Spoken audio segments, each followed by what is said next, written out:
It's always good to be back in church, amen. To see familiar faces like family. Psalm 137, verse 4. Say amen when you're there. Amen. Psalm 137, verse 4. How shall we sing the Lord's song in a strange land? Talk about singing in the rain.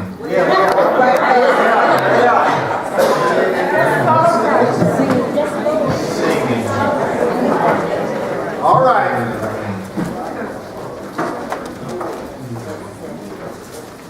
You know, many of you have heard the phrase that in life, some rain must fall. If you have not heard it, you have experienced it. That there are some things in life that will cause you to halt in your tracks. Some things you will experience in life that will make you wonder whether or not you're really saved. I had just half a church that found this. All right. I'm asking, are there some things that you have embraced in life even while you have been saved that really make you want to go back to those days you weren't saved? Some honest people that some days when you wake up, you don't feel like church. There's some stuff in your life that I don't care how pretty your church makeup face is. There's some things that will cause you to cry in the midnight hour. And I don't care how hard you shout on Sunday, it can meet you on Sunday night. Tell your neighbor, I'll give you permission. Tell your neighbor, he don't know your address.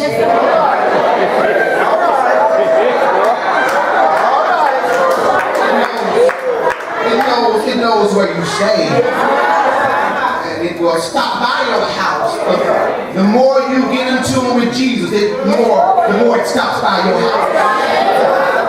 The more you make up your mind to tell Christ that for you, you're going to live, for him you're going to live, and the more you get more dedicated to the will of God, having you found out that's the greater the enemy attached to you. All right.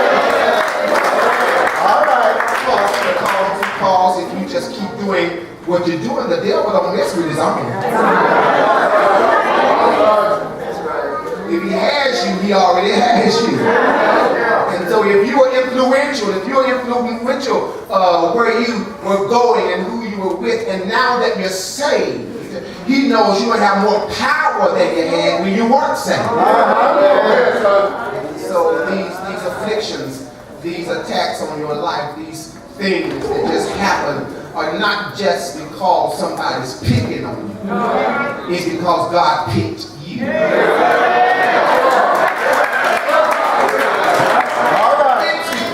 It's because he picked you. He knew that you could handle this better than somebody else could. You have been found faithful even when you don't feel faithful. You have been found faithful enough to hold on in spite of. No wonder tonight I got some ride or die Christians in the house. Hold on in spite of. It doesn't matter what you've been through. You look at the devil and you suck your teeth and you think is that your best shot? I've been through this before. And I recognize, I understand if God did it once, I'm just looking for a few weeks. If he did it once, he's able to do it again. Now the thing about it is, he may not come when you want him. And y'all be some most folks hear me preach this thing, but he's always.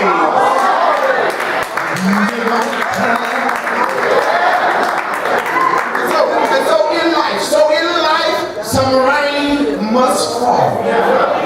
In order for, we're talking agriculturally, in order for the beans and the peas and the corn and the okra and the wheat and the cotton to grow, there must be some rain. All right. And this is what we do. When it rains too much, we start to complain.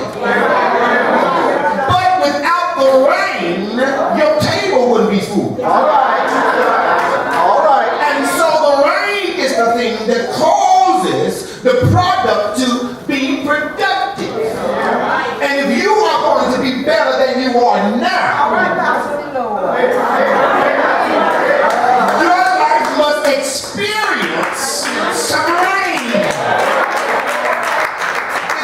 It's not always going to be easy. If your life is easy, if you're here in this room this evening and your life is easy, I would venture to suggest to you that you're really not saved. Come on, come on. If your life is, if you say I got an easy life, I would venture to suggest to you that you don't have what you think you have. Because when you get saved, that's when the enemy's attack is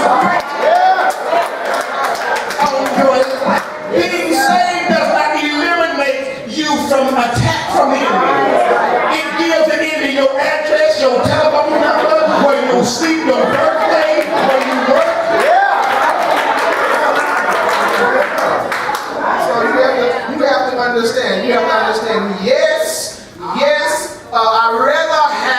I'd rather have trouble with Jesus than trouble without him. It's simple. I'd rather have trouble with Jesus than to be in trouble without him. And so in life, some rain must fall. And I'm going to be nosy. I'm going to be nosy. All right. Is there anybody here that's in rain today? I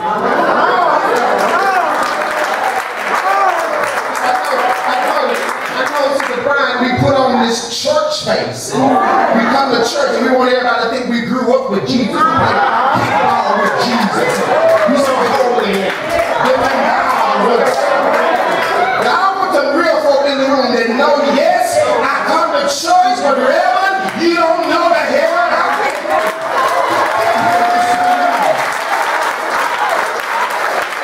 Yes, I sing in the choir, but you don't know the hell I had to endure.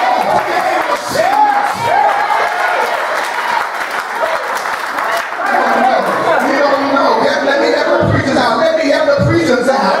We stand behind this pulpit on Sunday morning because we want to sometimes. We stand behind this pulpit, behind the fact that yes, we've been drugged through the mud. Yes, we've been torn down. Yes, our heart has been hurt. But the word of God will beat you up when you're torn down.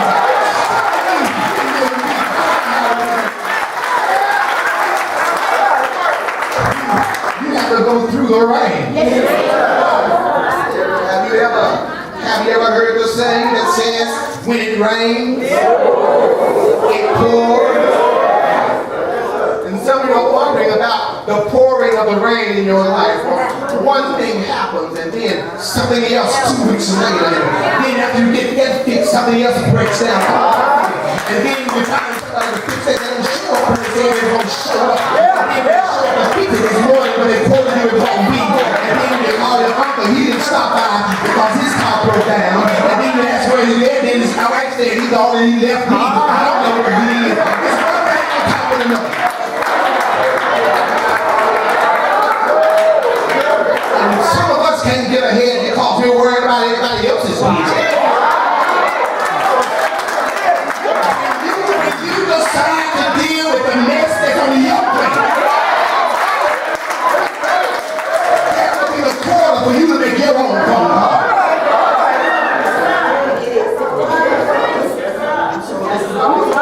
This is what we do. This is what we do to avoid the spotlight on our rain. We find the mud puddle in somebody else's life. Because we don't want nobody to know. We don't want nobody to know that we really are not what we claim to be. And so in order for people to find out that we're really faking